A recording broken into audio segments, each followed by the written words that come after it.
Hello YouTube, this is Dazza the cameraman. Today is Tuesday 21st of July 2015 New Zealand time, and as we can see it is currently 12:02 AM in Croatia, and we can also see that Igor Kostelac has sent me this message earlier before I was online to say that he is not avoiding me and that he will call me after he gets home after midnight, and he explains that it's very hot there, so he goes out when the temperature is cooler. But I did say that I would call Igor at the agreed time of midnight, his time, so that's what I'm going to do, and if he's out, well, maybe he can call me back again when he gets back in. But I will call as I agreed to do so, so let's give him a try. And as you can see, I've got my webcam activated, so there's no picture of a Smurf. I've changed the profile picture on my Skype profile, so there we go, no answer. He is showing as offline. He may be offline, or he may have his Skype set to invisible, as I often do. But we've tried, and we'll see what happens later. Now, just while I'm here, let's read the comment by Igor. He says, "I'm not avoiding you, why should I? I will call you when I come home. After midnight here is 40 degrees in shade. I go out when this temperature fall in the evening. Must take dog outside. He is all day in house. Don't worry, I'm not afraid of you, or you alike people. We are going to have a long conversation, not only 53 minutes. I have a lot of arguments which I can use against people like you. I already confront leading astronomer from Croatia who is NASA employee. No one from Croatia wants to do that, but I did. The last news is they shut down the most popular observatory in Croatia under some shit excuse reason. And guess what? This observatory is looking at the same part as camera from Prostonojna, Slovenia, which is down more than 3 months. Isn't that interesting?" Well, Igor, I'd be happy to discuss those points with you, and maybe we could look at how many observatories there are around the world that are in fact operating. An important point to remember, as somebody mentioned in a YouTube comment this morning, is that the majority of astronomers around the world are actually amateur astronomers. They're not controlled by NASA, they're completely independent, and they share their data with other astronomers and with NASA and other agencies, but they're not controlled by NASA. So, you know, the suggestion that astronomers are being controlled and manipulated and suppressed is just nonsense.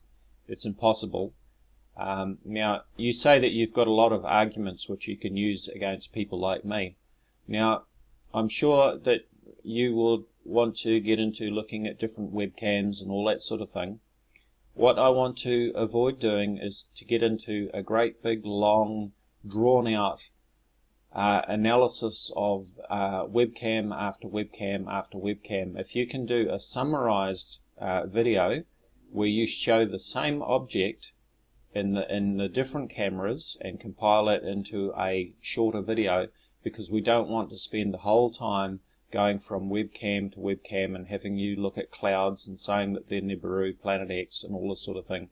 We can already see those in your videos on your two YouTube channels, Igor Kostelac and Separated Society. There's no need to do that. What I want to do is to have a concise discussion with you where you can explain points such as, when we see those objects in the webcams that you're looking at, and they remain in much the same place as the object that we discussed in the webcam that I have set as a bug, maybe a fly or a bee or something like that caught in a spider's web. I would like you to explain, and maybe you can draw me a diagram or something like that. How is it that although the Earth is turning 360 degrees every 24 hours, or 15 degrees per hour, your Nibiru, Planet X, remains in much the same place, while every other object in the sky, the sun, the moon, the stars, are all crossing the sky at 15 degrees per hour? How does that work? I'm puzzled by that. Maybe you can explain. But anyway, Igor, I look forward to talking to you. and I have looked at trying to set up a live Google Plus. I'm not sure if my computer is up to running it because I've only got one screen, and I think I probably need to have two to do it properly, because what I want to do is to share my screen as well at the same time that we're talking, so that I can use my astronomy software, that we can look at other images, that we can look at your videos and so forth. And with trying to run a live Google Plus Hangout and all of that at the same time might be rather difficult. But here's another alternative. Maybe somebody else can run the Google Plus Hangout for us, and they can act as a control room for us, and that way the discussion will be live.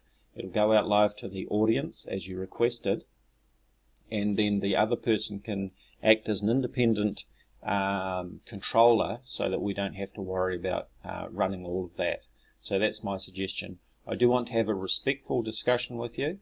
I will not be talking over the top of you, but I do expect your answers to be concise and not to go on for 10 minutes at a time.